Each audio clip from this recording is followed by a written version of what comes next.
Os saluda Xavier Vilajosana Estiarte, soy un artesano vidriero y naturópata investigador de la bioinformación fotónica y comunicación celular.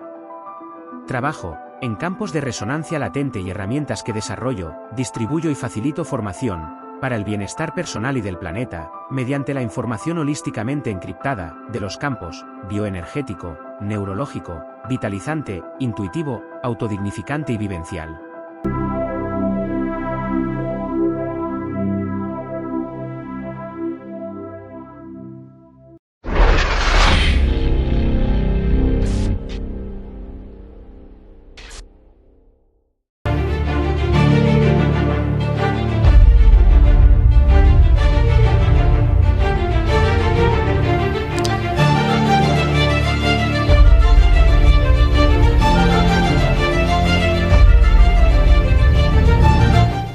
Saludamos a Artur Oms, como siempre. Artur, bienvenido a Sapiens, ¿cómo estás? Pues nada, te decía, Ferran, que muchísimas gracias a vosotros. Es todo un placer, como siempre, estar aquí en la radio, un privilegio. Y también, pues, el hecho de poder estar con compañeros como tú y José Ignacio. Que saludamos rápidamente. José Ignacio, te tenemos, Houston. Buenos días, me oís, ¿verdad?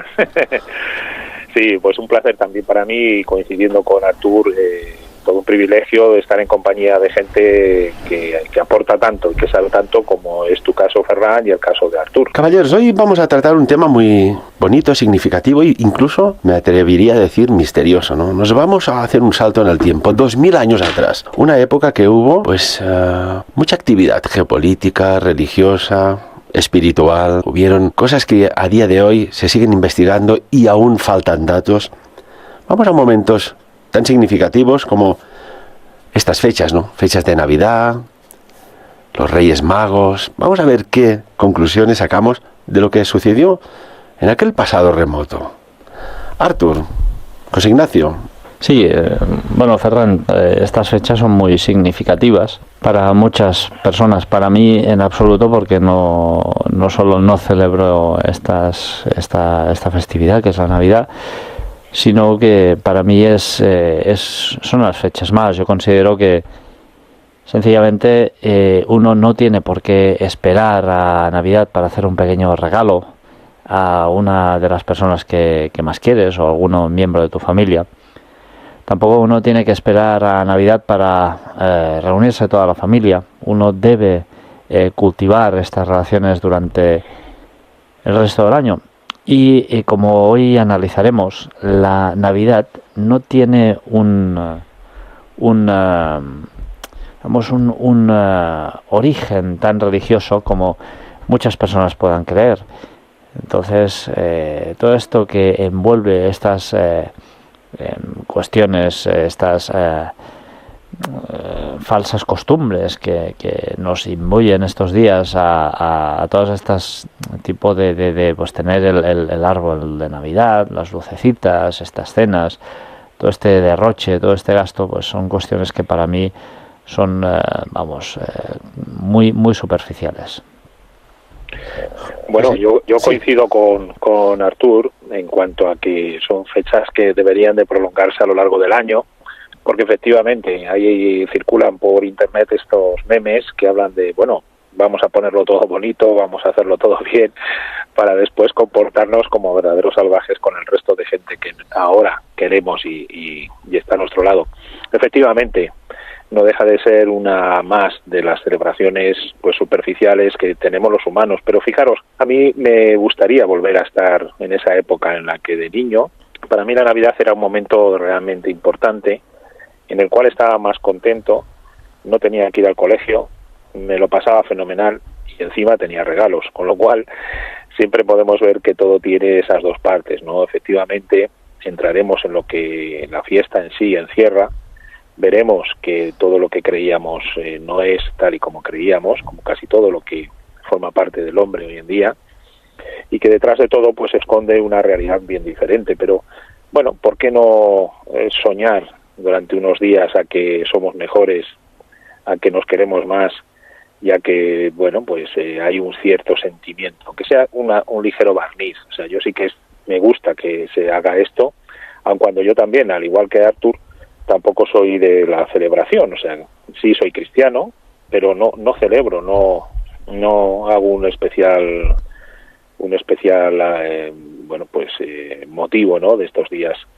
Así que coincidimos ambos y bueno, quizá como apertura de este programa, que hablaremos de estos temas tan delicados por una parte y por otro lado tan antiguos, pues sirva ese brindis también a que seamos mejores y, como decía Artur, durante todo el año.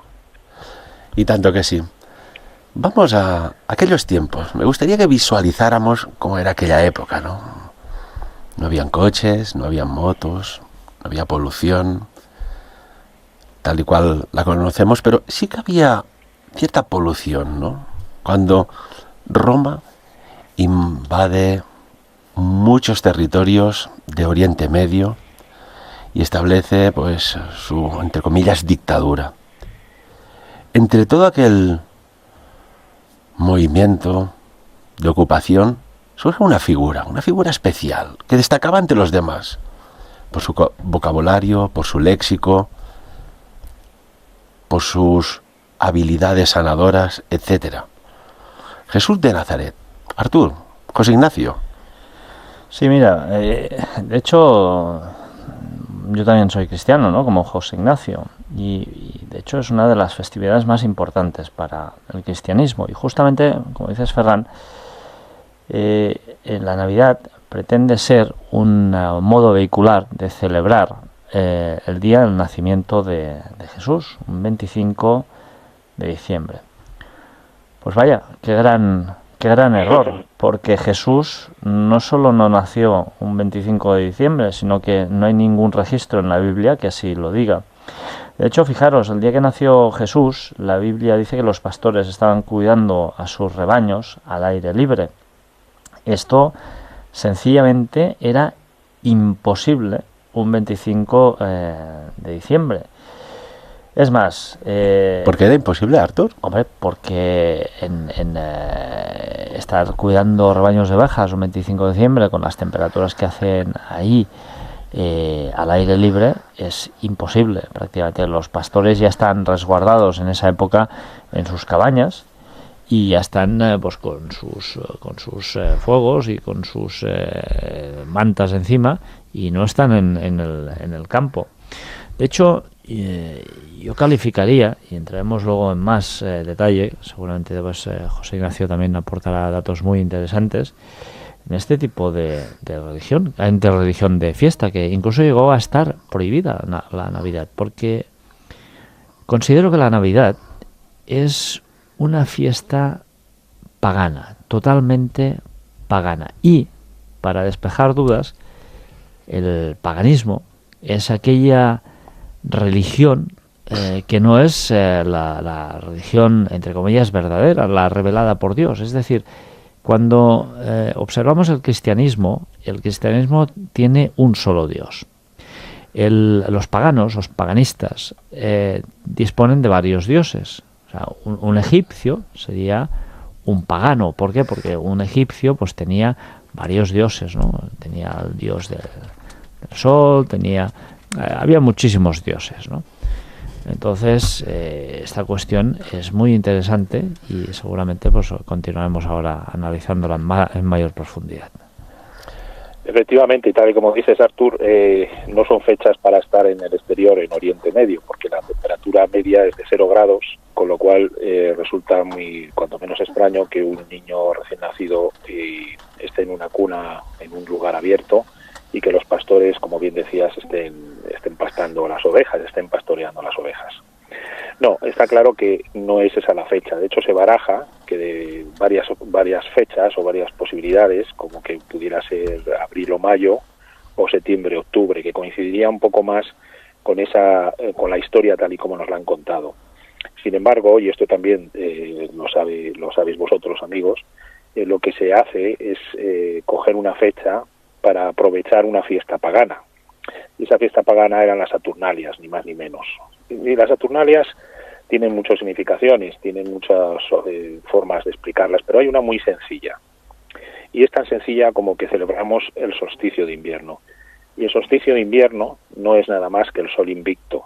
O sea, de repente la oscuridad va adueñándose de todo, Y llega un momento en el cual el sol genera el gran milagro de no dejarse engullir por la noche, y es cuando vuelve a reinar lentamente el día. O sea que ha pasado el peligro, no nos hemos quedado en las tinieblas. Y eso era una fiesta que en Roma, y previamente a Roma, en Babilonia, se celebraba con todo tipo de algarabía, con todo tipo de celebraciones, en las cuales incluso se adornaban los árboles con cerezas rojas, con bolas brillantes, animando al sol a que siguiera su camino. Y sin irnos tan lejos, fijaros que en Cantabria, no hace demasiado, se tiraban grandes bolas de paja ardiendo por las colinas, porque eso también venía de los celtas, otra de las fuentes que nos han legado estas celebraciones. También los celtas celebraban que el sol seguía su camino, que el sol no moría ni era engullido por la oscuridad. Entonces, claro, el cristianismo con Constantino en el 325 después de Cristo, que no eran nada tontos, dijo, bueno, si tenemos las Saturnalias, vamos a asociarlas no al nacimiento del sol, que vuelve a surgir con su poder y su fuerza, vamos a aprovecharlas y vamos a consolidar en estos días una fiesta que realmente aleje el paganismo y nos acerque a una devoción más intensa. Y ahí es donde el nacimiento de Jesús encajaba perfectamente, pero como bien decía Artur, o sea, estas fechas están en la calle, es una muerte segura por congelación. Hay datos curiosos, ¿no? Por estas fechas, 25 de diciembre. Tan curiosos que parece que hay como un misterio que envuelve a grandes personajes de la historia que han influenciado y de qué manera en la sociedad de sus tiempos. Algunas con ecos hasta nuestros días, ¿no? Estamos hablando de un 25 de diciembre de nuestra era, nace Jesús de Nazaret. Pero curiosamente, buscamos en el pasado remoto y hay otro 25 de diciembre, pero del año 3000 antes de nuestra era, que nace Horus. Curiosamente, en Persia, el 25 de diciembre del año 600 antes de nuestra era cristiana, nace Mitra. Pero es que esto no acaba aquí. Heracles, en Grecia, también nace un 25 de diciembre del año 800 antes de nuestra era cristiana. Seguimos, porque esto no acaba aquí. Tammuz nace un 25 de diciembre en Babilonia, el año 400 antes de nuestra era cristiana. Nos vamos un poco más a tierras más lejanas. Buda nace en Nepal un 25 de diciembre del año 563 antes de nuestra era cristiana. Dionisio, otra persona que ha influenciado muchísimo, nace en Grecia un 25 de diciembre del año 500 antes de nuestra era. Y lo digo entre comillas, todopoderoso Hermes nace un 25 de diciembre también en el año 200 antes de nuestra era cristiana, y esto sigue. Krishna, por ejemplo, también nace en la India un 25 de diciembre del año 900 antes de nuestra era cristiana. Y los que nos gustan un poco las ecuaciones lógico-mentales, aquí hay un patrón que se repite, ¿verdad, caballeros?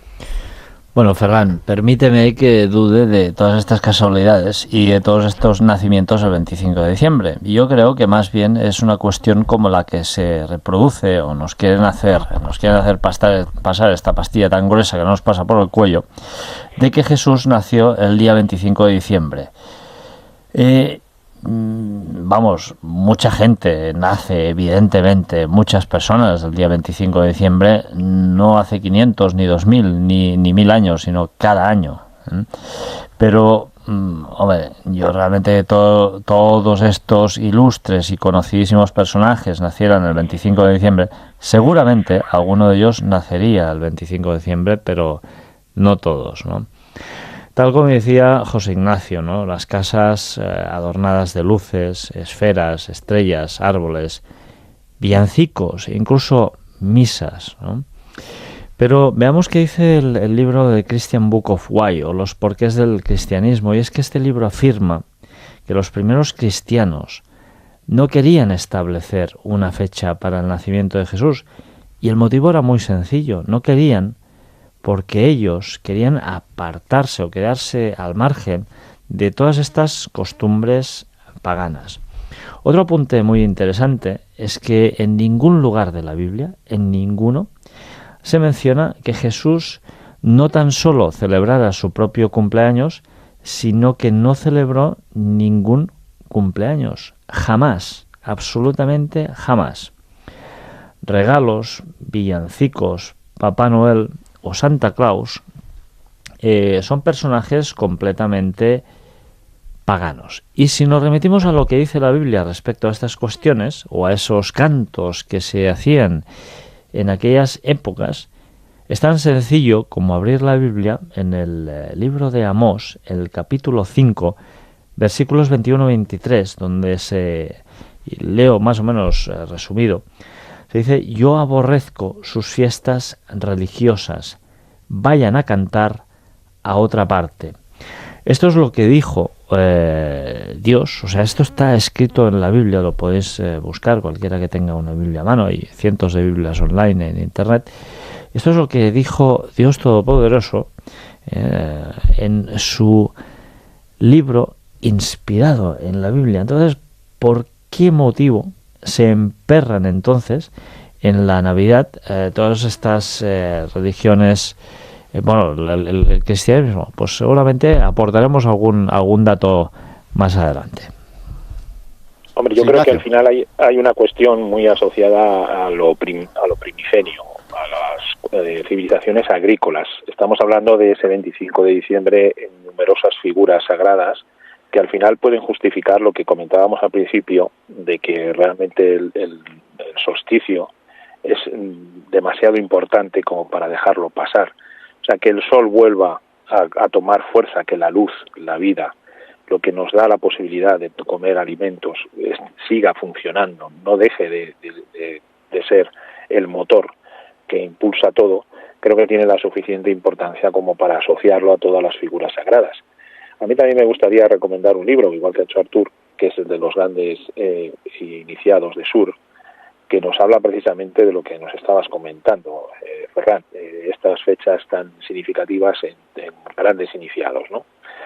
Yo creo que si nos retrotraemos a una sociedad agrícola, el tema de que el sol venza la oscuridad es tan importante que, como vemos, pues es motivo de celebración y fiestas, y que hoy en día, pues bueno, nos ha llegado de esta manera y bueno, ha perdido su significado porque no somos una sociedad agrícola y desgraciadamente tampoco somos una sociedad religiosa en su buena medida, porque los valores y la ética pues siempre van asociados a unos conceptos religiosos, ¿no? O así nos lo han enseñado.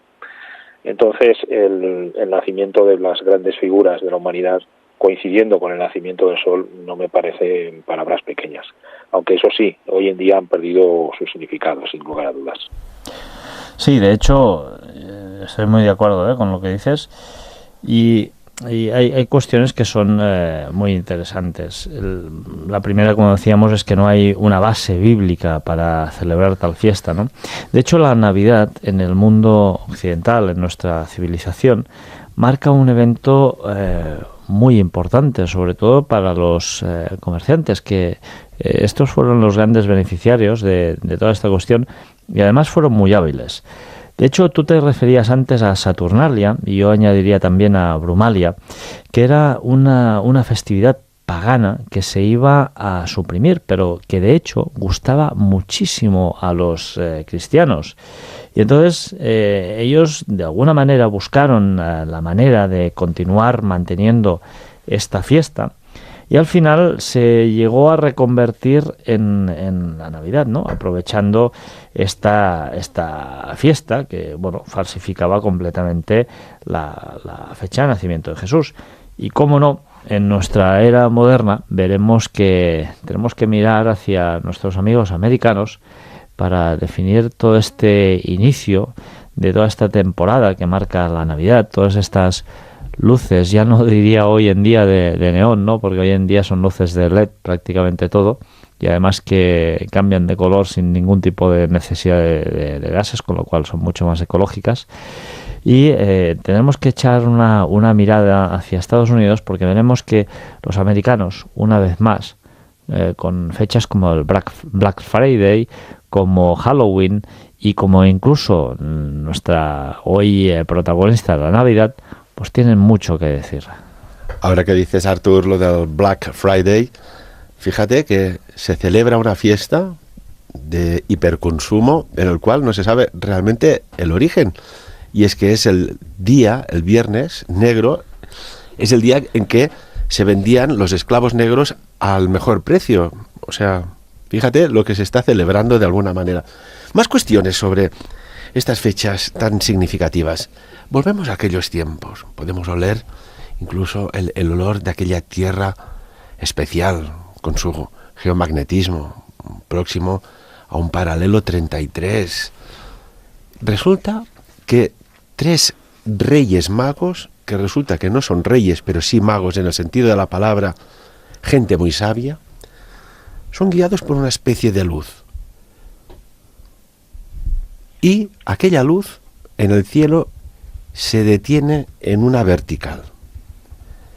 Que bueno, ahora hablamos de 3 reyes magos, pero en realidad fueron 4 magos. Falta en la historia, que se ha obviado y no sé por qué, Artaban, que por una serie de circunstancias ajenas a él lo fueron llevando a una deriva en la cual no pudo llegar al nacimiento de aquel Mesías, de aquel esperado, de aquel ser que cambiaría buena parte de la historia. Caballeros, misterioso, ¿no? En tiempos que no existían aviones, que una luz te guíe de noche hasta un punto concreto, a unas personas que cruzan todo Oriente Medio prácticamente. José Ignacio. Bueno, yo creo que esto es uno de los buenos enigmas astrológicos que siempre nos estamos planteando para poder ubicar cuál fue el fenómeno exacto. A ver, hay una conjunción que es especialmente luminosa, que es la conjunción de Júpiter y Saturno, la llamada Gran Conjunción, que esta se produce normalmente cada 18 o 20 años, con lo cual no tiene nada de especial. Pero sí que hay un momento en el que hace una oposición al Sol y coincide con su ascensión recta. Entonces, esto provoca una mayor luminosidad y que se junten, se produzca este fenómeno varias veces de forma reiterativa, pues cada 2-3 meses. Esto llama la atención a cualquiera. De hecho, el que lo firmó, entre comillas, como descubrimiento fue Kepler, nada menos. Entonces, claro, yo no creo que haya una estrella que te dirija a un lugar determinado, sino que hay unas marcas, unos mojones, unas señales en el cielo que indicaban que algo estaba produciéndose. De hecho, se decía una nueva estrella, un nuevo rey, con lo cual también a esta conjunción habría que añadirle una nova, aunque fuera pequeñita, pero que hubiese aparecido junto con esta conjunción tan especial y que, como digo, no es nada usual y sí que llama la atención para la gente que, como antiguamente, observan el cielo con frecuencia. Entonces, para mí la estrella de Belén fue ni más ni menos que esto. Ahora, ubicarla en el tiempo es uno de los grandes problemas. Primero porque en el mundo árabe el cero no existe, o por lo menos no existía.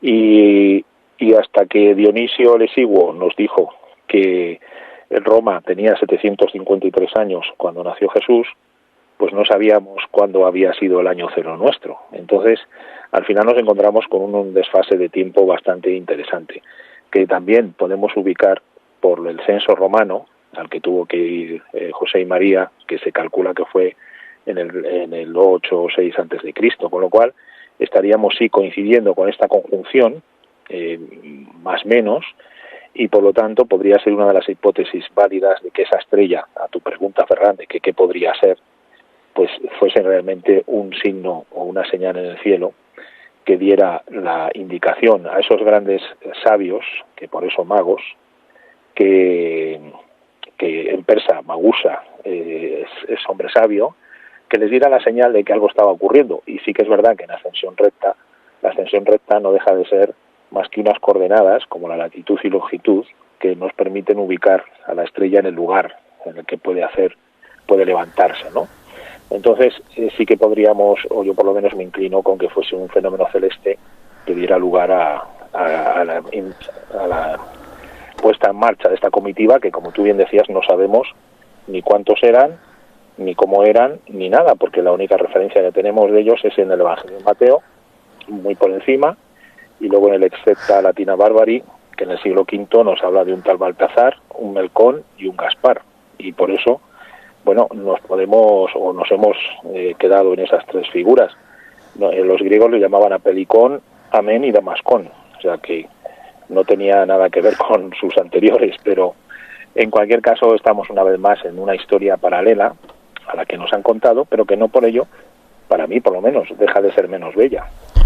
Y lo curioso, si me permites, Artur, y ahora te doy la palabra, es que ¿cómo puede ser que un fenómeno lumínico, lo dejamos aquí, lumínico, marque durante tanto tiempo la travesía a unos señores, en los cuales no iban ni en coche, ni en avión, y mucho menos por aquellas tierras en barco, ¿no? ¿Qué podía ser? Bueno, Ferran, yo tengo que aclarar varias cosas. Acláranos, por favor. favor. Como sabéis que me gusta mucho la Biblia y que soy, dentro de mis posibilidades, pues intento estudiarla bastante, porque es un libro, para mí es un libro de cabecera, es un libro de historia fundamental, y aparte, pues, presumiblemente, pues, es la palabra de Dios, ¿no? Mira, lo primero que hay es, para mí, el primer dato es que estos tres personajes no eran reyes. Eso está clarísimo. Estos tres personajes eran seguramente astrólogos, y por lo tanto eran paganos. Y entonces esto queda muy claro. Pero fíjate que aquí interviene otro personaje, que es el rey Herodes. El rey Herodes, cuando se entera que estos personajes están siguiendo esta estrella, los manda a llamar a su corte. Y fíjate que la estrella no los guía a Belén, sino que los lleva directamente al rey Herodes. O sea, y esto está recogido en la Biblia, en el libro de Mateo. Acabas de dar un dato muy importante. O sea, la estrella no se para en Belén, sino que sigue. No, se para justamente, lleva primero a estos personajes directamente hacia Herodes.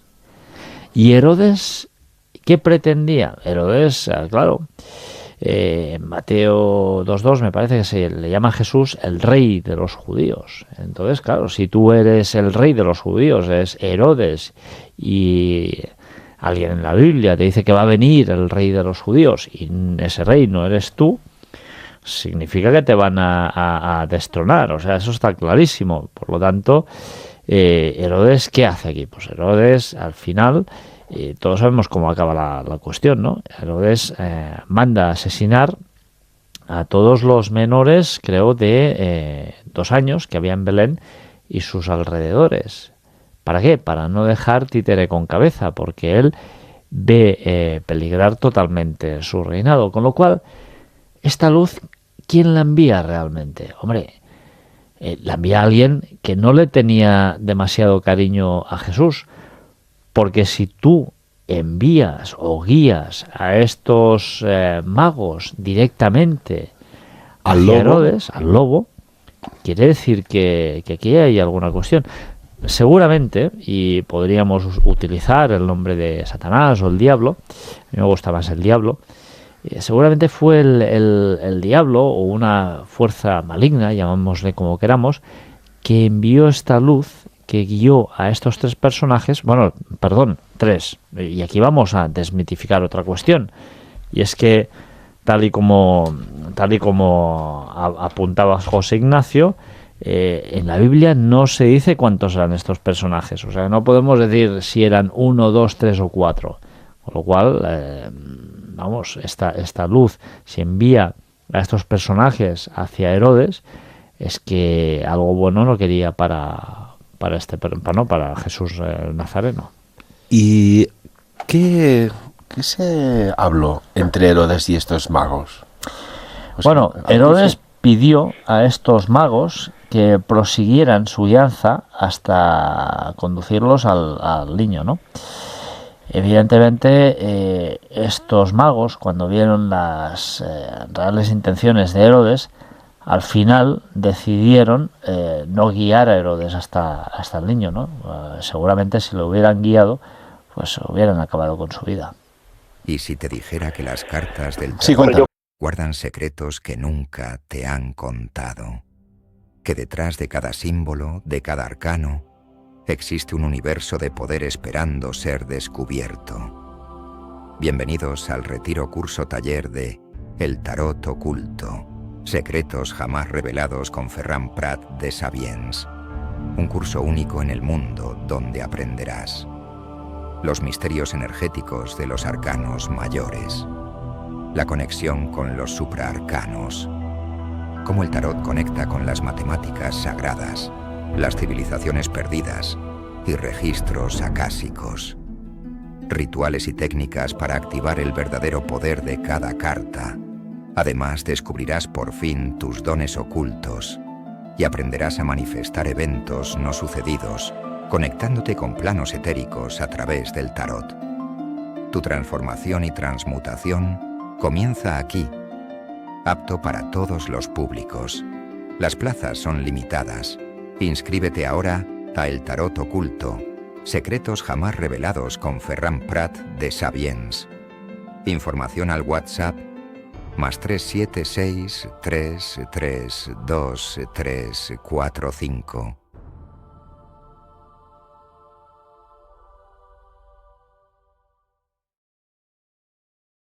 Hubieran acabado con su vida. Sí, Bueno, cuéntanos.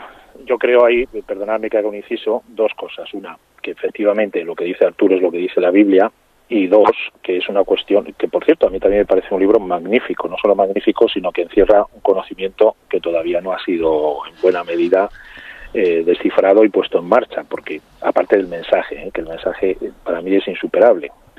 Pero bueno, vamos a ver que la Biblia también es un libro escrito con símbolos. ¿Por qué? Porque Herodes no comete ningún asesinato de infantes porque no aparece ningún tipo de revuelta. Vamos a ponernos en la situación. Ahora vienen a nuestras casas, en un pueblo, y cogen a todos los bebés y los asesinan. Hombre, lo menos que puede haber es una revuelta. ¿Por qué? Porque los padres no se van a quedar quietos, se quedará 1, 2, 3 o 5. Pero se cuestiona, dentro de lo que es la investigación histórica, que realmente hubiera habido una matanza de niños, y más en el número que figura en la Biblia, sino que realmente puede tratarse de un símbolo, hablando del asesinato de la inocencia o de la maldad de este señor. Eso no cabe ninguna duda. Pero quizás el símbolo aquí nos pueda ayudar.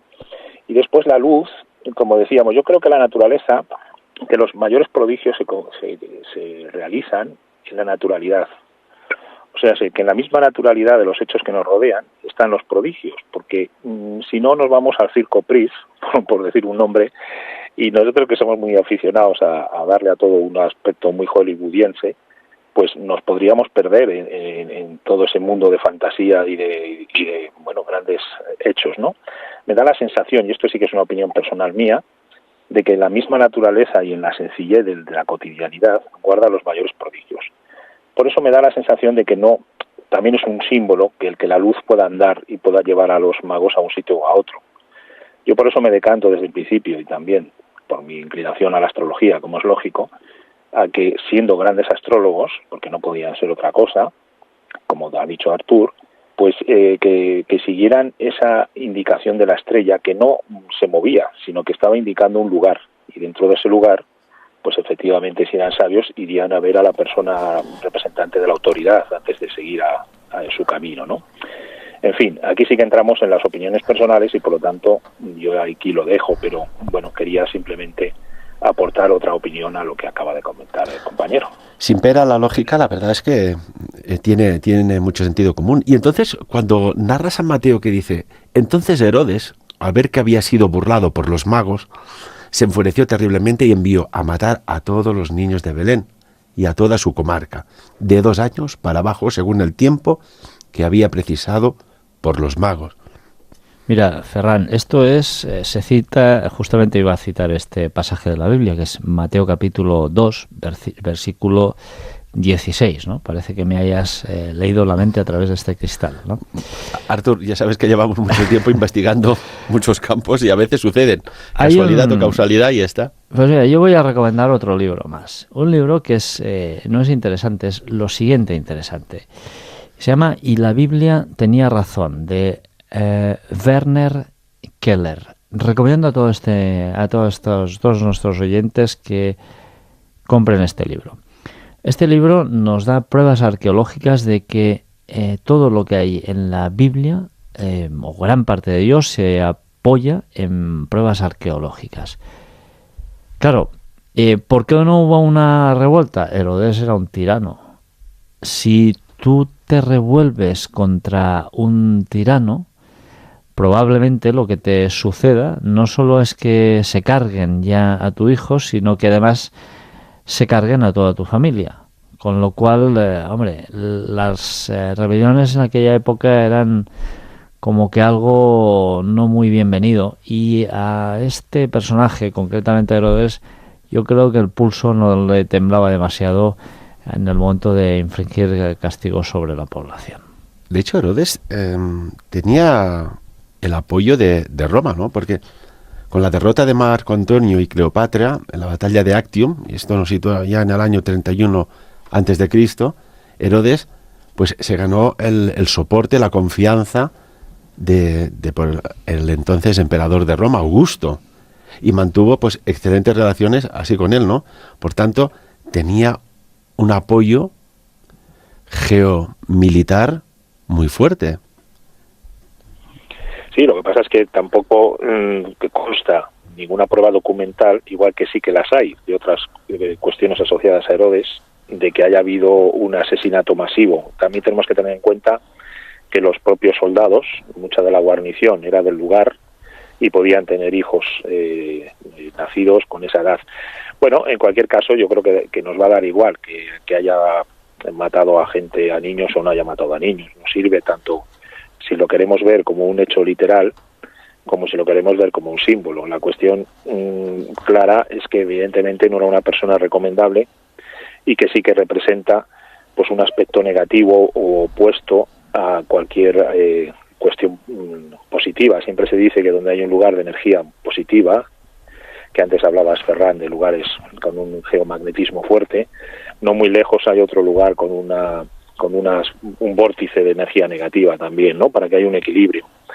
Bueno, parece ser que en este caso también se cumple, y en el caso de Herodes pues no era una persona muy recomendable, está claro, y al final, bueno, pues pasan por allí, con lo cual es como, o si nos llevamos el tema a los antiguos mitos, es como si hubiera sido una pequeña bajada al infierno antes de subir a lo que realmente era la gloria, o lo excelso, o lo más elevado, ¿no?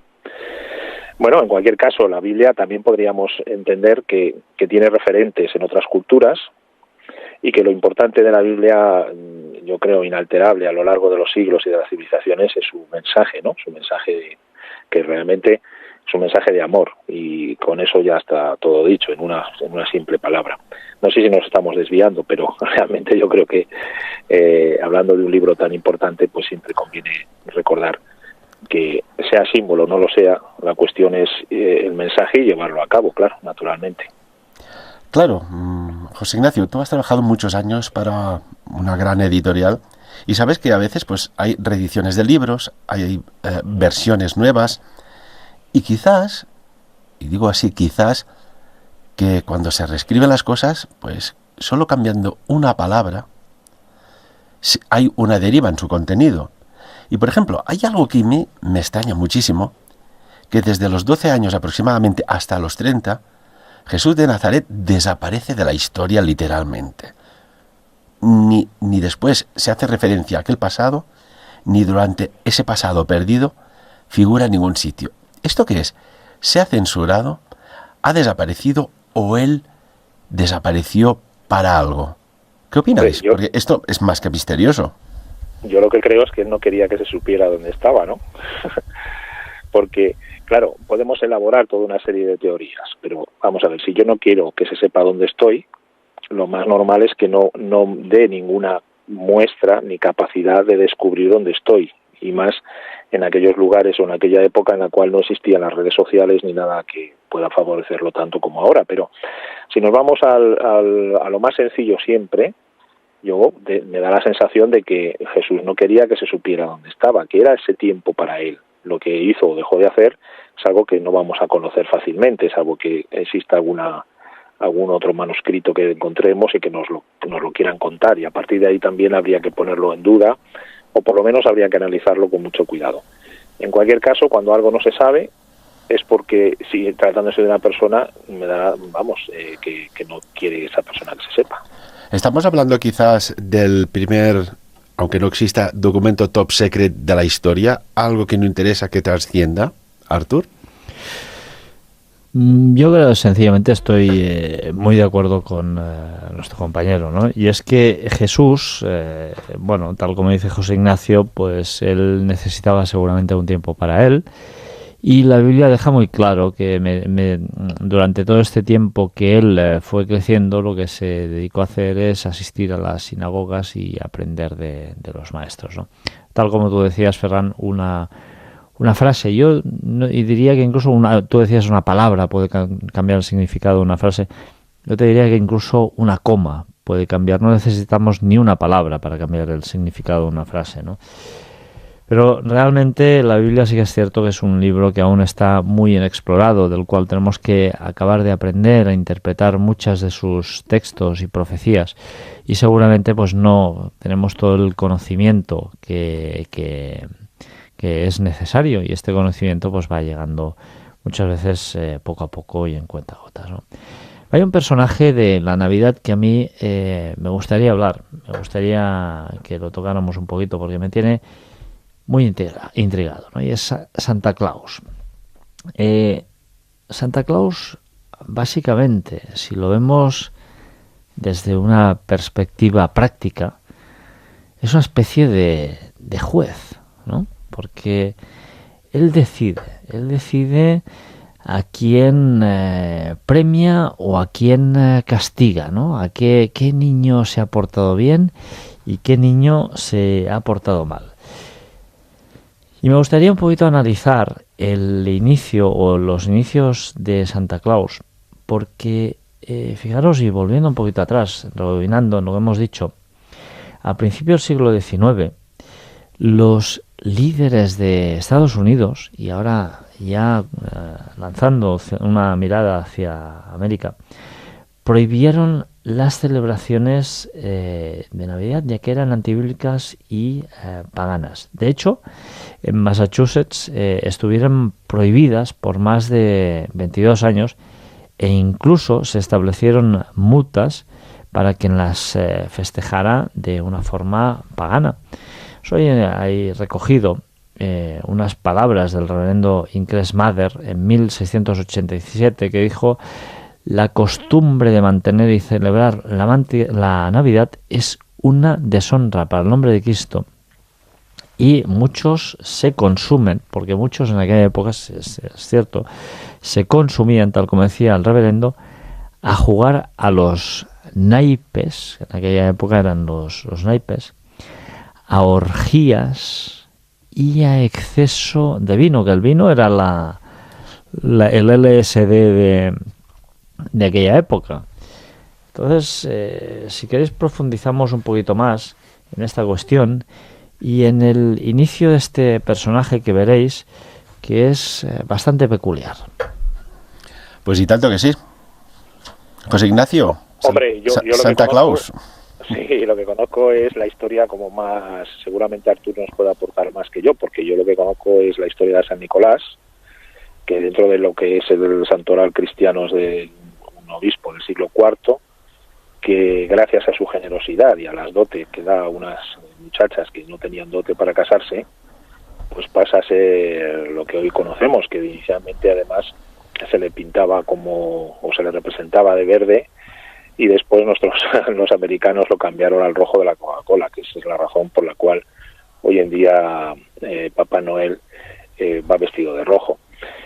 Bueno, ¿cuál puede ser el motivo de que juzgue? Yo creo que también esto, en mi corto conocimiento de Papá Noel, proviene de una cuestión moral. O sea, si realmente quiero enseñar a alguien a que se porte bien y si es un niño, pues le voy a premiar si se porta bien con unos regalos, y si se porta mal, con ese carbón que, lejos de alegrarle, seguramente le manchará las manos y le pondrá en su sitio, ¿no?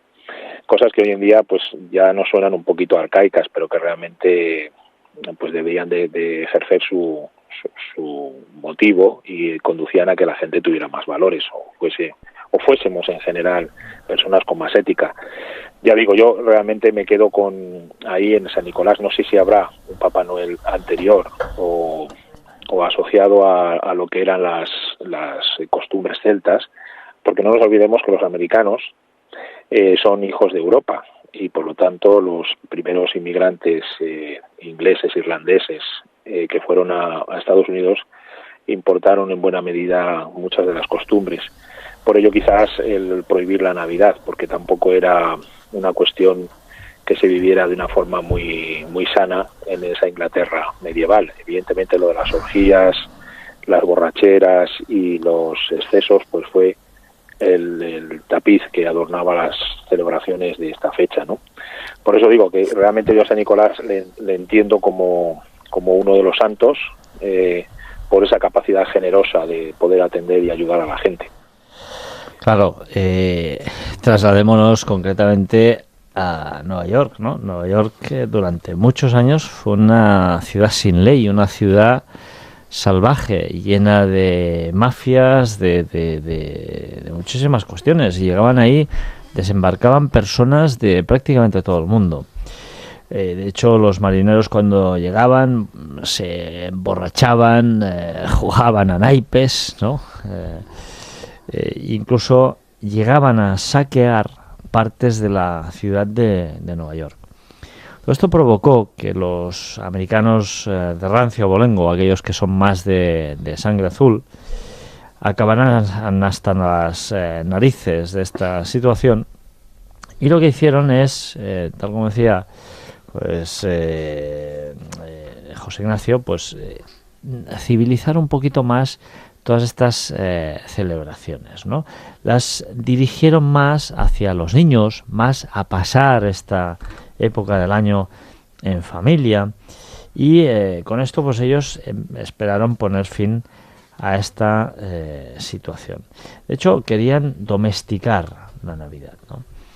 Y hay un dato muy curioso, y es que cuando los holandeses llegaron al Nuevo Mundo, a Estados Unidos en el siglo XVII, ellos tenían ya en su folclore un personaje muy curioso, que era el Sinterklaas. Este personaje tenía una gran barba y usaba pues unas vestimentas de color rojo, y se basaba justamente en San Nicolás. San Nicolás era un griego del siglo III que vivía en lo que hoy en día es Turquía, y San Nicolás, de hecho, tenía dos vertientes. Tenía una vertiente muy mala, pero tenía una vertiente muy buena. Es que curiosamente este San Nicolás, que además participó en el concilio de Nicea, era famoso por regalar cosas a los niños y por protegerlos, porque en aquella época los niños eran unos seres muy desvalidos, es decir, muchos pululaban por la calle, muchos no tenían casa. Recordemos que en aquella época no había ningún tipo de medio anticonceptivo, y las mujeres solían pues tener muchos niños. Incluso fruto de la prostitución, muchas prostitutas no paraban prácticamente de parir críos, y estos críos al final acababan en la calle. Pues este San Nicolás que vivía en Turquía en el siglo III, lo que hacía era ayudar a estos niños desvalidos y protegerlos, ¿no? Con lo cual, bueno, incluso, tal y como decíamos antes, por estas cuestiones de borracheras y excesos, incluso en Europa la Navidad llegó a estar prohibida como una festividad antibíblica e idólatra incluso, ¿eh? Todas estas tradiciones con el Sinterklaas se mantuvieron vivas y fueron las que finalmente, y si me permitís luego os explicaré rápidamente, acabaron adoptando los neoyorquinos, que lo que hacían es sencillamente buscar una Navidad mucho más familiar y mucho más violenta que alejara todos aquellos saqueos y aquellos excesos de las calles de Nueva York. Hay un tema que no me gustaría que olvidáramos de estas fechas, pero de hace unos 2000 años atrás, ¿no? En Mateo 27, 2.46, dice que a eso de las 3, Jesús gritó con fuerza, Elí, Elí, lama sabactani, que se nos ha traducido como, Dios mío, ¿por qué me has abandonado? Y aquí surge una pregunta muy curiosa. Tan curiosa como, ¿cómo puede ser que el vocabulario de Jesús en sus últimos segundos de vida sea tan similar al lenguaje maya? Elí, Elí, lama sabactani. José Ignacio.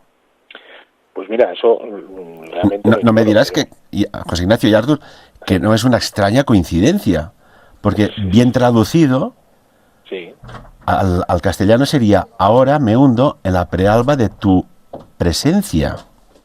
Claro, es lo que te iba a comentar, que yo ignoro cuál puede ser la similitud con el vocabulario maya, pero desde luego me parece que la traducción no está bien hecha. Porque como tú dices, es una incongruencia que no cuadra, porque después de todo el proceso, todas las torturas, todos los sufrimientos, el dolor, decir eso no viene a cuento, o sea, no encaja. Y entendemos que Jesús es una persona perfecta, como tal, sí, ya sé que ahora me vais a decir, o alguien me va a pensar, bueno, pero perfecto, pero era hombre, por supuesto. Ahí está todavía más el valor de su hazaña, ¿no? De su hazaña de amor, que es dar su vida por nosotros. Pero precisamente como da su vida por nosotros, me da la sensación de que eso no es una buena traducción. Sí que me encaja la que tú has dicho, porque eso sí que puede ser una forma de decir, bueno, pues esto ha terminado y vamos al siguiente paso, ¿no? Pero claro, una negación o una negatividad en una persona que ha llevado con brillantez todo un proceso tan duro, pues a mí no me cuadra. O sea, me parece que es realmente un error de los muchos que hay en la Biblia también. No nos olvidemos que no solamente son 2000 años, es mucho más, y también no nos olvidemos que los evangelios se escribieron bastantes años después de haber muerto Jesús. Que insisto, no sí que le quita valor al mensaje. Y es más, también lo que hablábamos antes, un libro lleno de profecías que explican a la perfección nuestros tiempos y lo que va a venir. O sea que es de un prodigio extraordinario este libro, ¿no? Pero a la pregunta, Ferran, yo creo que tu traducción del maya es la que realmente podría encajar, aunque insisto, yo creo que ahí se trata de una mala traducción, ¿no? Bueno, yo no estoy de acuerdo ni con Ferran en este caso, ni contigo, José Ignacio. Artur, no pasa nada, ¿eh? Sabiens es un programa... Claro. Ya sabes que... Espera, que ya sabes que Sabiens es un programa democrático y siempre aprendemos cada día un poquitín más, claro, entre todos. Pero cuéntanos. Elí significa Señor, o sea, es que no tiene ninguna traducción más y no hay posible traducción del maya. Y Sagnar es Señor, Señor, o Dios mío, como queráis traducirlo, ¿por qué me has desamparado? No tiene más secreto, no hay blanco, negro, o rojo. O sea, no tiene ninguna traducción más, ¿eh? Otra cosa es que esté mal escrito en la Biblia y que a lo mejor no quisieran decir esto. Yo lo pondría en duda porque la Biblia de hecho es el compendio de 2 o 3 textos originales y en los 2-3 creo que pone la misma cosa, pero la cuestión es que, bueno, podría ser que hubiera alguna cuestión más que yo no conociera, ¿eh? Pero todos los datos que yo tengo, incluso tengo una Biblia que tiene la traducción literal hebrea con una inglesa, apuntan directamente a esto, ¿no? Una cuestión, Artur y José Ignacio, porque nos quedan 3 minutos. Hay otro dato que a mí me sorprende, ¿no? Cuando, por ejemplo, resulta que Jesús ya estaba en el Calvario y allí, en pleno mediodía, según los datos que tenemos, y estos son siempre los datos que tenemos, hay una presencia de una oscuridad que se llegó a decir que fue el día más oscuro de la historia. Supongo que tenía 2 vertientes. ¿Qué opináis? ¿Hubo un eclipse? ¿Una tormenta tapó el cielo? ¿O realmente, como algunos apuntan, incluso una gran nave se posó en la vertical del Monte Calvario. José Ignacio, Artur. Hombre, yo creo, vamos a ver, yo me inclinaría, hay dos posibles explicaciones. La que es más mágica y la que es más racional. La más racional, evidentemente, sería un eclipse. Y la más mágica sería que realmente ante el Hijo de Dios, pues el cielo se oscureció. Bueno, en cualquier caso, también una vez más vamos al símbolo. Yo creo que al final nos va a dar igual cuál ha sido la causa. Lo que sí que nos importa es una confirmación de que se había hecho algo mal y se le había hecho a una persona que no había hecho daño a nadie. Yo creo que el símbolo nos indica por ahí. Ahora, yo personalmente no creo, en este caso, que bajara ninguna nave extraterrestre y que se pusiera delante del sol y ocultara todo. ¿Por qué? Pues hombre, porque yo insisto en lo que hablaba al principio, me da la sensación de que la verdadera magia, la verdadera cuestiones extraordinarias se producen en lo natural, en lo cotidiano, y eso habría sido algo demasiado extraordinario, incluso, no sé, demasiado hollywoodiense, visto desde nuestro tiempo, con lo cual también habría habido referencias a esa gran nave que ocultó el sol, ¿no? Me imagino que en esto Artur coincidirá conmigo, no lo sé. Y tanto que sí, ¿eh? Sí, completamente. Yo no creo que ninguna gran nave bajara del cielo, ni mucho menos, ¿eh? Tal y como empezaba Ferran el programa, y yo estoy muy de acuerdo con lo que decía él, Jesús realizó una serie de milagros y curaciones que hoy en día aún continúan por explicar, y es que él realmente pues tenía la fuerza de este Dios, ¿no? De esta fuerza que no llegamos a entender ni llegamos a concebir, porque no podemos, es algo que nos sobrepasa. Le llamamos Dios, igual que llamamos tiempo al tiempo, igual que llamamos agua al agua, y llamamos Dios a Dios porque tendremos que poner un nombre, pero no sabemos exactamente qué es, ni lo podemos llegar a comprender, porque es una fuerza tan colosal que no podemos llegar a comprenderlo. Y evidentemente, si Jesús era el Hijo de Dios, que yo no tengo ninguna duda, o que dio esta fuerza, pues hombre, el día que él perdió a su hijo, pues es normal que él tuviera algún tipo de expresión que fuera o que reflejara profundamente sus sentimientos. En esos momentos, pues sus sentimientos eran de oscuridad, porque él estaba perdiendo lo que él más quería en su entorno, seguramente, ¿no? Su máxima creación, porque no olvidemos que Jesús también es fruto de la creación de esta fuerza que no llegamos a entender, con lo cual entiendo que sí, que muy posiblemente él hubiera generado algún tipo de evento, como algún eclipse o cualquier cosa que hubiera provocado esta oscuridad momentánea. Sí, José Ignacio, y para acabar. Sí, bueno, pues... En 30 segundos, en 10. 30 segundos. Mira, la maravillosa historia de la humanidad, la maravillosa historia de ese hombre especial llamado Jesús, será ahora más profunda o menos profunda, pero sigue haciéndose consciente, y eso seguro que nos ayuda a emprender buenos caminos y a hacer las cosas como tiene que hacerse. Yo creo que ese es verdaderamente el mensaje.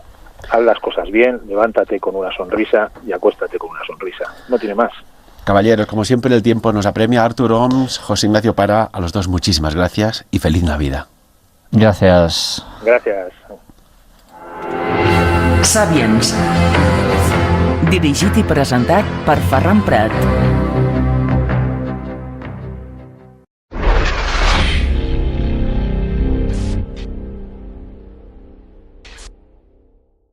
Os saluda Xavier Vilajosana Estiarte, soy un artesano vidriero y naturópata investigador de la bioinformación fotónica y comunicación celular. Trabajo en campos de resonancia latente y herramientas que desarrollo, distribuyo y facilito formación para el bienestar personal y del planeta, mediante la información holísticamente encriptada de los campos bioenergético, neurológico, vitalizante, intuitivo, autodignificante y vivencial.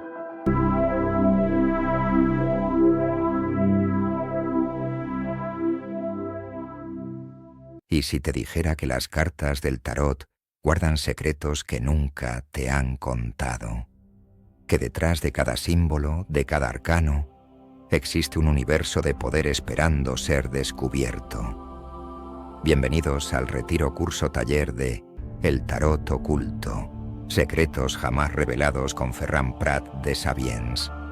Un curso único en el mundo donde aprenderás los misterios energéticos de los arcanos mayores, la conexión con los supraarcanos, cómo el tarot conecta con las matemáticas sagradas, las civilizaciones perdidas y registros acásicos, rituales y técnicas para activar el verdadero poder de cada carta. Además, descubrirás por fin tus dones ocultos y aprenderás a manifestar eventos no sucedidos, conectándote con planos etéricos a través del tarot. Tu transformación y transmutación comienza aquí, apto para todos los públicos. Las plazas son limitadas. Inscríbete ahora a El Tarot Oculto, secretos jamás revelados con Ferran Prat de Sapiens. Información al WhatsApp +376 332 345.